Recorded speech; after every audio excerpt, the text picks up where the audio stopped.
ലോക്സഭാ തെരഞ്ഞെടുപ്പിന്റെ ഭാഗമായി ബി.ജെ.പി. രാജ്യത്തൊട്ടാകെ നടത്തിവരുന്ന വികസിത ഭാരത് സങ്കല്പ് യാത്രയുടെ പ്രചാരകരായി കോൺഗ്രസ് ഗ്രാമപഞ്ചായത്ത് പ്രസിഡന്റും മാറാക്കര ഗ്രാമപഞ്ചായത്ത് മെമ്പർമാരുടെ വാട്സപ്പ് ഗ്രൂപ്പിലും പഞ്ചായത്ത് പ്രസിഡന്റ് സജിത ടീച്ചർ പ്രതിനിധാനം ചെയ്യുന്ന 15-ാം വാർഡിലെ ജനങ്ങളെ ഉൾക്കൊള്ളിച്ചുകൊണ്ട് സജിത ടീച്ചർ വാർഡ് 15 എന്നു പേരുള്ള വാട്സപ്പ് ഗ്രൂപ്പിലുമാണ് വികസിത ഭാരത് സങ്കല്പ് യാത്രയുടെ പ്രചാരണ പോസ്റ്റർ ഗ്രാമപഞ്ചായത്ത് പ്രസിഡന്റ് പങ്കുവച്ചിട്ടുള്ളത്.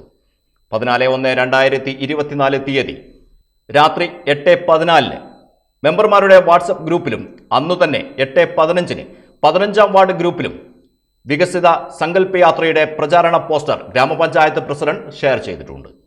മേൽപ്പറഞ്ഞ പരിപാടിയുടെ പോസ്റ്റർ ഷെയർ ചെയ്തതിനു ശേഷം പരിപാടി ബസ് സ്റ്റാൻഡിൽ എത്തുന്ന സമയവും ഗ്രാമപഞ്ചായത്ത് പ്രസിഡന്റ് എഴുതിയിട്ടിട്ടുണ്ട്.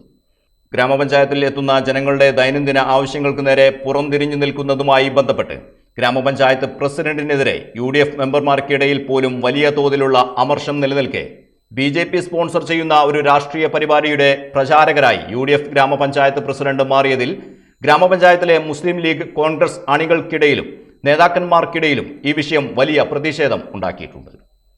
ക്ഷേമ പെൻഷൻ വാങ്ങുന്ന ആളുകളിൽ പലർക്കും പെൻഷൻ നഷ്ടപ്പെടാൻ ഇടയാക്കിയത് ഗ്രാമപഞ്ചായത്ത് പ്രസിഡന്റിന്റെ നിരുത്തരവാദിത്തപരമായ നിലപാടാണ് എന്നുള്ള പ്രചരണം ഗ്രാമപഞ്ചായത്തിൽ ഇടതുപക്ഷം സജീവമാക്കിയിട്ടുണ്ട്.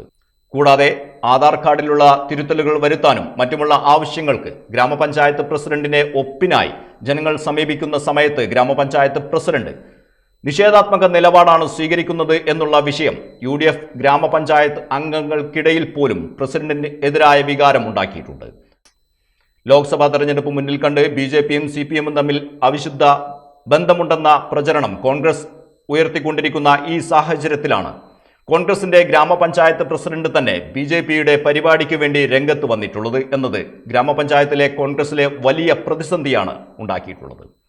രാമക്ഷേത്ര വിഷയത്തിലടക്കം കോൺഗ്രസിനെതിരെ മത ന്യൂനപക്ഷങ്ങൾക്കിടയിൽ ശക്തമായി കൊണ്ടിരിക്കുന്ന വികാരം കൂടുതൽ ശക്തിപ്പെടുത്താൻ മാത്രമേ ഇത്തരം പ്രവർത്തനങ്ങൾ ഉപകരിക്കൂ എന്നാണ് ഒരു വിഭാഗം കോൺഗ്രസ്സുകാരുടെയും ലീഗുകാരുടെയും നിലപാട്.